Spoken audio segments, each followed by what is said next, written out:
42 लोकसभा निवडणुकीच्या आधी गुरु नानक चौक येथील पोस्ट ऑफिसचा काळा बाजार, जेणेकरून जाणून बुजून मतदानाचा ओळखपत्र ज्या पोस्ट ऑफिसचं काम होतं, ज्या अधिकाऱ्यांचं, त्यांनी त्या मतदाराला ज्यांचं ओळखपत्र त्यांना पोहोचवण्याचा हा त्यांचं दायित्व होता, त्यांनी ते पूर्ण न करता जाणून बुजून मतदानापासून वंचित राहावं व त्या लोकांना त्यांचा मतदान कार्ड पोचू नये, हे षडयंत्र काही अधिकाऱ्यांनी मिळून रचलेलं आहे।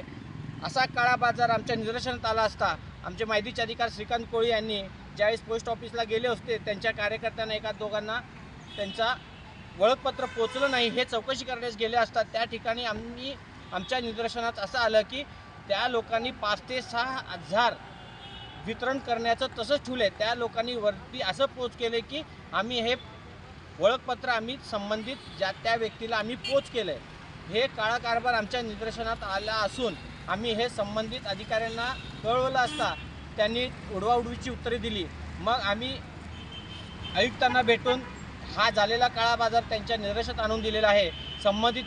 संबंधितांवर योग्य ती कारवाई व्हावी अशी आम्ही आयुक्तांना निवेदन दिलेलं आहे। व एकीकडे महाराष्ट्र शासनाचा असा धोरण असतो की नागरिक कोणीही मतदानापासून वंचित राहू नये व एकीकडे मात्र ह्याचा काळा बाजार होतो।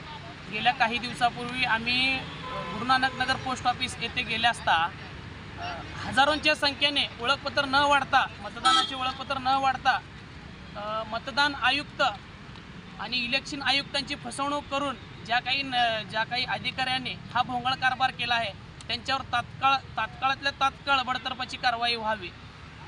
संबंधित ओळखपत्राची विल्हेवाट लावण्याची ही त्यांचा प्रयत्न असून आज आम्ही श्री प्रतिष्ठानचे श्रीनिवास भाऊ संघा यांच्याशी संपर्क केला असता श्रीनिवास भाऊने आम्हाला कलेक्टर साहेबांकडे आणून आमची व्यथा आणि जे काही झालेला काळा बाजार कलेक्टर साहेबांसमोर आम्ही मांडून कलेक्टर साहेबांना सांगितलं की सदरचे ओळखपत्र संपूर्ण त्याची विल्हेवाट लावू नये व संबंधित ज्यांची ओळखपत्र आहे त्यांच्यापर्यंत वितरित करावा अशा आशयाचं आम्ही कलेक्टर साहेबांना निवेदन दिलो व अण्णाच्या मार्गदर्शनाखाली आज कलेक्टर साहेबांची भेट झाली।